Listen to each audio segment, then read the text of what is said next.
ce bruit qui m'envahit, je te cherche, toi, mon Dieu. Je te prie et me confie, je me tourne vers les cieux.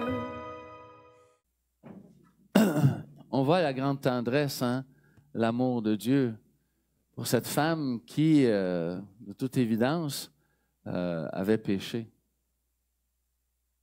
Il faut se demander aujourd'hui, c'est quoi le péché aujourd'hui? Qu'est-ce que c'est le péché aujourd'hui? Vous savez qu'en grec, il y a plusieurs mots. De mémoire, je pense que c'est 7 mots qui nous rappellent en français le mot péché. On peut voir, hein, la gradation. Ce n'est pas toutes la même sorte de péché, évidemment.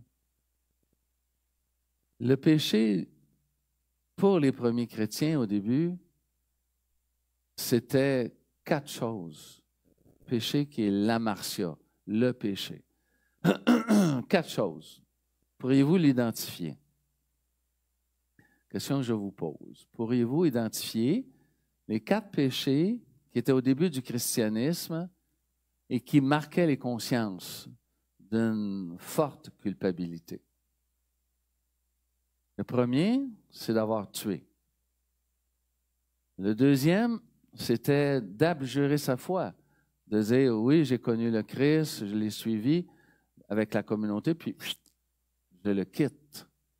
Le troisième, ça c'est un peu plus difficile à trouver, c'est de ne pas aller au cirque. Si tu allais au cirque alors que des hommes, des femmes se faisaient tuer, des chrétiens entre autres, sous la dent des lions ou des gladiateurs, c'était inacceptable pour les chrétiens. Ne pas consommer ça, ne pas partager ça. Ça les distinguait, les chrétiens, énormément de tout le peuple qui était là, là où il y avait des cirques. Et quatrièmement, l'adultère. Mais voyez-vous, c'est pas tout qui est péché. Au Québec, là, Portugal aussi, entre autres, dans certains autres pays, on dirait qu'on a accentué cette idée du péché, mais on n'a pas accentué la miséricorde de Dieu au même niveau. Ça fait que dans nos cœurs, dans nos esprits, il y a eu de la culpabilité. Beaucoup même de culpabilité. Ma cousine, qui a travaillé avec les personnes âgées presque toute sa vie, me disait qu'elle a passé une grande partie des échanges qu'elle pouvait avoir avec les personnes âgées à essayer de les déculpabiliser par rapport au péché. Ça avait tellement marqué les esprits qu'en réalité, presque était tout péché. Alors, c'était pas facile, hein? Et quand elle me disait ça, je me disais, voyons, elle exagère. Peut-être pas tant que ça. On a eu une bonne couche de culpabilité. Alors que Jésus va déculpabiliser la femme. Bien sûr, il y a une culpabilité qui est saine, une culpabilité qui est malsaine, qui nous écrase, qui nous empêche de nous relever. Pauvre de moi, j'ai péché. Le manque d'amour et le manque d'amour par exprès, c'est pas toujours évident que les gens vont faire ce genre de manque d'amour par exprès. Des fois, c'est plus par inconscience, insouciance, indifférence. Ça peut blesser pareil. Mais Jésus va excuser, va pardonner. Et ça, c'est un apprentissage qu'on a tous et toutes à faire. Devant son propre péché, le péché des autres. Dans le credo, on dit quoi? Il viendra juger les vivants et les morts. Ça nous soulage. Excusez, on n'a pas à nous à s'ingérer dans ce que Dieu fait. Et Saint Jean, reprenant un peu ce que Saint Luc a fait, puisque l'évangile de Saint Jean est après celui de Saint Luc, mais va défendre la femme. Il n'y a pas d'homme qui a été amené devant Jésus. Il y a juste une femme. Et c'est probablement parce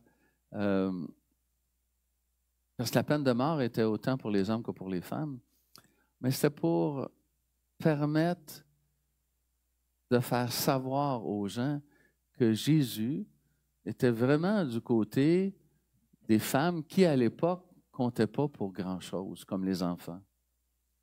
Alors, Jésus est en train de revaloriser les personnes du sexe féminin qui ne comptaient pas beaucoup aux yeux des autres.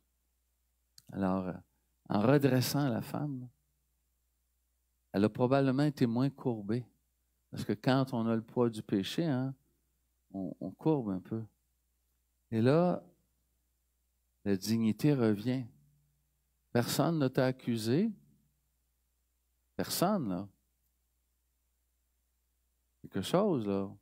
Pourtant, c'était des amateurs de légalistes, là, les pharisiens et les scribes. Ils ont compris qu'il fallait d'abord regarder à l'intérieur de soi avant de se mettre à garocher des pierres aux autres, à lancer des pierres aux autres. C'est un bon temps de grâce que ces pharisiens-là et ces scribes ont reçu. Et nous aussi, quand les temps de grâce passent, il faut les prendre à bras de corps et s'en souvenir. Ça, c'est la bonne mémoire. Mais la mauvaise mémoire est de revenir à nos vieux péchés. Ce n'est pas une bonne mémoire. Paul dit, je ne regarde pas en arrière. Dorénavant, je regarde en avant. Et si on pouvait faire ça, mais notre espérance, elle serait ouverte. Ce ne serait pas une espérance qui se fane. C'est beau, hein? Une espérance qui se fane. Ça peut arriver, ça. Mais l'espérance de Jésus, pour nous, c'est une espérance ouverte. Et on en est les bénéficiaires. Tant mieux si l'espérance qui est la nôtre nous redit « Hey, le dernier mot n'est pas dit. C'est avec moi que tu chemines. Et moi, je ne te laisse pas tomber. » Et devant tout le monde, même si tu es la cible parce que tu es au milieu de tout le monde puis que tout le monde t'accuse, moi, je me tiendrai de ton côté. L'espérance, c'est aussi ça. Je me tiendrai de ton côté. Quoi qu'il arrive, quoi qu'il arrive. Et je termine en vous disant que tous les péchés sont pardonnables. Tous les péchés sont pardonnables. Les nôtres, bien sûr, ceux des autres, ils sont tous pardonnables, à l'exception de un. Quel est le péché qui n'est pas pardonnable?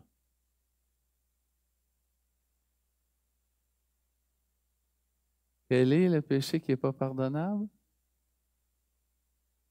Parlez plus fort parce que le vieux, il est dans la misère.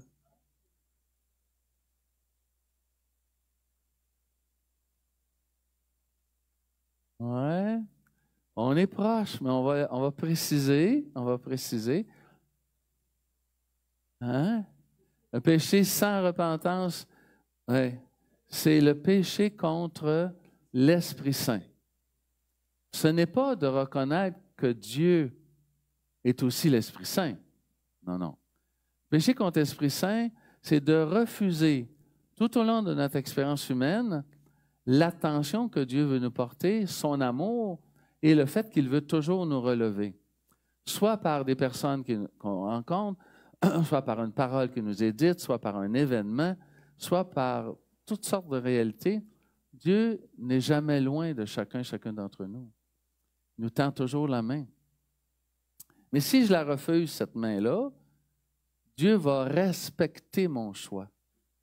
Si je refuse jusqu'à la fin, mais consciemment, pas inconsciemment, mais consciemment, je le refuse, Dieu va me dire, tu ne veux pas venir avec moi, tu es bien sûr que tu ne veux pas être dans l'amour. Tu es vraiment sûr de ça? Et Dieu a tellement de respect pour notre liberté qu'il va dire, OK, qu'il soit fait selon ta volonté. Ça, c'est le seul péché qui n'est pas pardonnable, le péché contre l'Esprit Saint. Mais je peux me tromper sur la personne de Jésus. Je pourrais facilement dire que Jésus n'est pas Dieu, que Dieu s'est pas fait homme en Jésus. Et ça, c'est pardonnable. Ça, c'est pardonnable. Parce que la manière dont ça m'a été enseigné, la manière dont je vois les chrétiens agir, peut-être que, comme Gandhi disait, je deviendrai bien chrétien, mais l'expérience que j'ai eue en Angleterre des chrétiens, c'est un whisky d'une main puis le beefsteak de l'autre main. C'était pas la générosité qu'ils voyaient chez les premières communautés chrétiennes. Alors, un seul péché, le péché contre l'Esprit Saint, ça veut dire refuser toutes les avances que Dieu veut nous faire tout au long de notre vie. Qui ferait ça? Qui ferait ça entre vous et moi? Ça se peut qu'il y en ait, parce qu'il est là, le péché contre l'Esprit Saint. Seigneur, ici dans la communauté, personne, mais personne n'est indifférent à ta parole. Personne, mais personne ne veut faire son chemin seul, sans ta présence et sans l'aide de la communauté. Tu marches avec nous, tu consolides notre cœur, que notre espérance soit vive, Seigneur, que nous sachions non seulement pardonner nos frères et sœurs comme tu l'as fait, mais redonner la dignité, se pardonner soi-même. Et c'est avec ta grâce que tout devient possible. Nous te le demandons, toi qui vis pour les siècles des siècles. Amen. Chaque jour, je veux entendre ta voix et que ma vie soit pour toi, tout comme un parfum d'amour. Chaque jour, je veux marcher dans tes voies. Chaque instant, à chaque pas, et vivre de ton amour. Et chaque jour, je veux entendre ta voix, et que ma vie soit pour toi, tout comme un parfum d'amour, que je répands chaque jour. Marcher dans tes voies.